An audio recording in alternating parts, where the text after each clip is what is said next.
Plastic నిషేధంపై Lakshmipur మహిళా సంఘాలు తీసుకున్న నిర్ణయం ఆదర్శనీయమని ఎమ్మెల్యే సంజయ్ కుమార్ అన్నారు. జగిత్యాల రూరల్ మండలం లక్ష్మీపూర్ గ్రామంలో 20 లక్షల నిధులతో 2 మహిళా సంఘ భవన నిర్మాణాలకు శంకుస్థాపన చేశారు జగిత్యాల శాసనసభ్యులు డాక్టర్ సంజయ్ కుమార్. కార్యక్రమంలో ఎంపీడీఓ రమాదేవి, సర్పంచ్ కవిత, ఉప సర్పంచ్ సత్యరెడ్డి, డీఈలు Milind, DE housing Satyanarayana, MRO Varandhan, RI Bhoomaiah, MPO Ravibabu, APM Raju, సత్యవ, మహిళా సంఘ సభ్యులు, గ్రామ మండల నాయకులు తదితరులు పాల్గొన్నారు. Okay sir.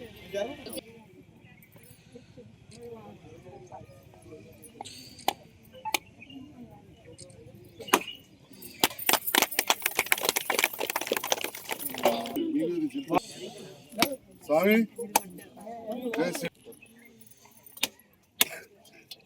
తహసీల్దార్ గారు ఎప్పుడు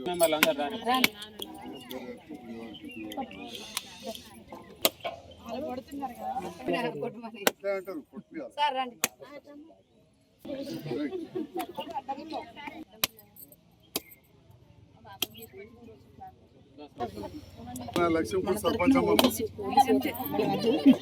బిడ్డ చట్టాలు గంగా ఉన్నాడా గర్వంలో గంగా మాజీ సర్పంచ్ ఉంటాడు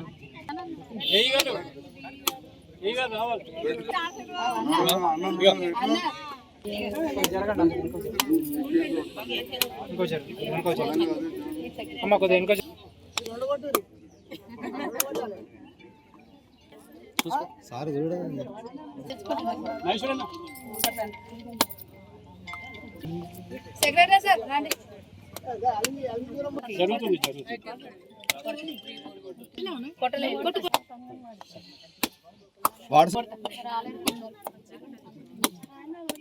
ఆశా కొట్టిరు కదా పడుకోండి నీళ్ళు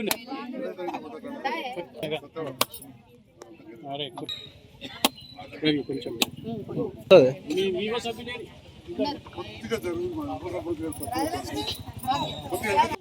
చూడండి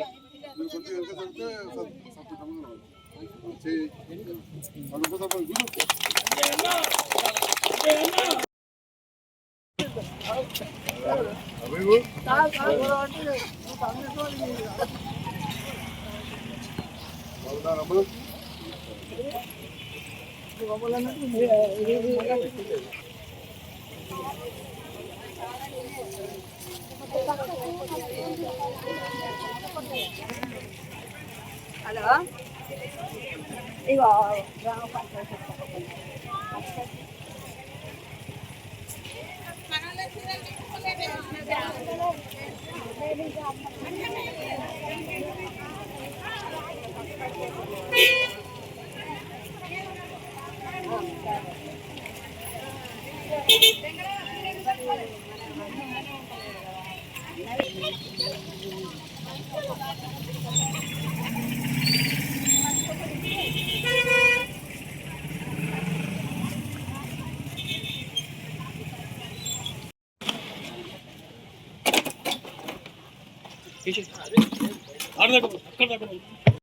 అభివృద్ధి పథంలో నడుపుటకు అంటే 2 బిల్డింగులు శాంక్షన్ చేసినటువంటి గౌరవ ఎమ్మెల్యే గారికి కృతజ్ఞతలు తెలియజేస్తూ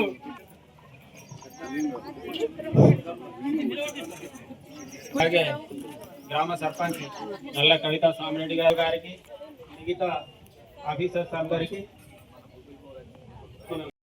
శాంక్షన్ చేసింది. ఈ బిల్డింగ్లు తొందరగా కట్టుకొని మళ్ళీ సార్తోటే తొందరగా ఓపెనింగ్ పెట్టుకోవాలని కోరుకుంటున్నాను. మహిళలందరికీ ధన్యవాదాలు. ఈరోజు మన గ్రామంలో మహిళా సంఘాలు కట్టుకోవడానికి భూమి పూజ జరుపుకున్నాం. ఇది చాలా సంతోషం. అందరికన్నా ముందు జరుపుకోవాలనుకున్నాం, కానీ కొన్ని కారణాల వల్ల జరుపుకోలేకపోయాం. అయినా అందరికన్నా ముందు మన భవనాలని తొందరగా పూర్తి చేసుకొని వాళ్ళకన్నా ముందు మనం ఓపెనింగ్ చేసుకోవాలని మనస్ఫూర్తిగా కోరుకుంటున్నాం. అందరూ దేనికైనా సహకరించి అన్ని పనులు సవ్యంగా జరిగేలా చేయాలని కోరుకుంటున్నాను. ఇది మా గ్రామ పంచాయతీ తరఫున మా అందరి తరఫున నేను వేడుకుంటున్నాను. సార్ ఇది సార్ చెప్తున్నాం చేసినాం సార్. అయితే ఆ రోజు మీరు మమ్మల్ని అక్కడ మన ప్రజాపాలన ప్రగతి ప్రణాళికలో భాగంగా ప్రోగ్రామ్ చేసుకున్నాం కదా 99 days. ఆ రోజు మాట్లాడమని అన్నారు, కొంచెం భయం వేసింది అక్కడ మాట్లాడాలంటే. ఆయన కొంచెం ధైర్యం తెచ్చుకొని మాట్లాడే వాళ్ళలో ప్లాస్టిక్ బ్యాన్ చేయాలని కోరారు. మేము అంతకన్నా ముందే ఇక్కడ వేసుకున్నాం సార్. కానీ ఇక్కడ ఏమంటారు అంటే పైనుండి బంద్ కావాలి కానీ ఇక్కడ బంద్ అయితే వీళ్ళు ఏంది బంద్ చేసేది, వీళ్ళు చేస్తే ఎందుకు బంద్ కావాలి అనే ఒక ఆలోచన ఉంది సార్. ఇది పైన వరకు తీసుకెళ్ళి అధికారుల దృష్టికి తీసుకెళ్ళి అక్కడ నుండి డైరెక్ట్ బ్యాన్ అయ్యేలాగా మీరు సహకరించాలని మేము వేడుకుంటున్నాం సార్. Please sir. ముఖ్యంగా ఆరోగ్యం అన్నిటికంటే ముఖ్యమైన ఆలోచనతో ఆరోగ్యశ్రీ పథకాన్ని 5 లక్షల నుంచి 10 లక్షలకు పెంచడమే కాకుండా మన జగిత్యాల ప్రభుత్వ ఆసుపత్రి కావచ్చు, లక్ష్మీపూర్ లాంటి చిన్న గ్రామాలే కావచ్చు, ఇటు పల్లె దవాఖాన్లు, అటు జగిత్యాల ప్రభుత్వ ఆసుపత్రి, అత్యధిక నిధులు వచ్చిన నియోజకవర్గం జగిత్యాల నియోజకవర్గం అని తెలియజేస్తుంది. చాలా మంది అనుకుంటారు సంజయ్ కుమార్ సార్ అంతకుముందు ఒక దిక్కు మాట్లాడుతుండే ఇప్పుడు ఒక దిక్కు మాట్లాడుతుంటే మీతోటి గెలిచిన నేను మరి పని కావాలి, మాకు ఉండే టైం 5 ఏళ్ళు ఉంటుంది, లేకపోతే 5 ఏళ్ళకి ఏం చేసి వచ్చినామని అడుగుతాం. కాబట్టి ముఖ్యమంత్రి గారి మంత్రులతోటి కలిసి పనిచేసి ఈ రకంగా అత్యధిక పల్లె దవాఖాలు దాంట్లో ఇక్కడ మనం కూడా కట్టుకుంటున్నాం. అట్లనే ముఖ్యమంత్రి గారు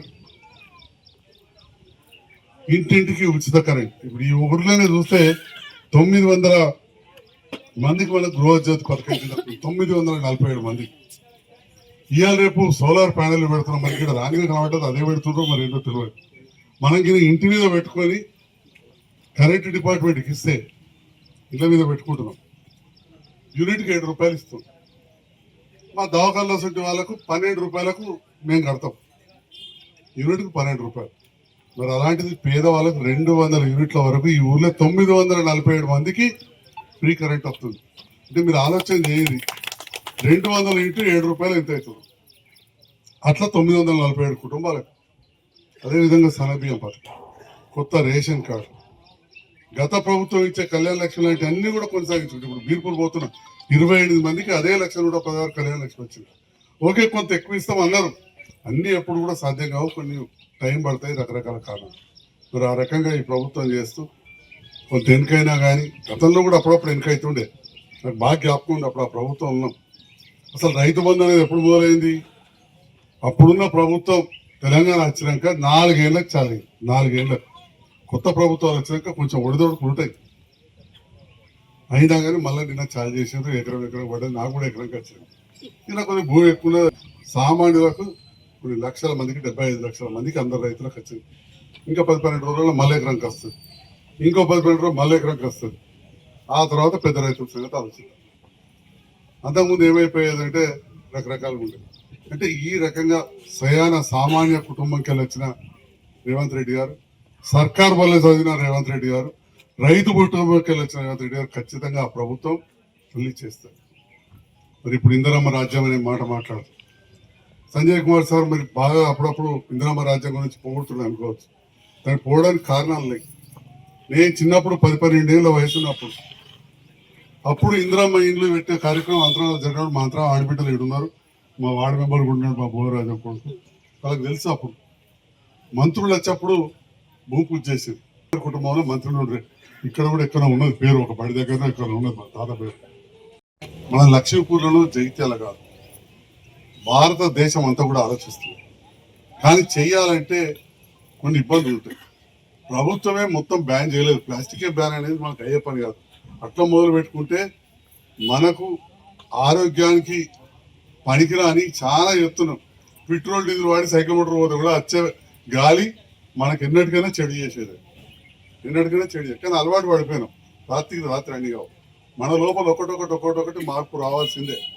ఆ మార్పులో భాగంగా ఇప్పుడు ఆ డీజిల్ కరెంట్ పోయి ఎలక్ట్రికల్ వచ్చింది, అది కొద్దిగా నయం. అందుకే ఇళ్ళ మీద సౌరశక్తి వాడుతున్నాం. తెలంగాణ ఇవాళ ముందటున్నారు. ముఖ్యమంత్రి గారు కూడా దాంట్లో ప్రత్యేకంగా ప్రోత్సహిస్తుంది. 25 ఏళ్ళ గ్యారెంటీ ఇస్తుంది. సోలార్ వెహికల్స్ వస్తున్నాయి, ఎలక్ట్రికల్ వెహికల్స్ వస్తున్నాయి. ఇవన్నీ కూడా వస్తున్న సందర్భంలో మన లోపల మార్పు రావాలి.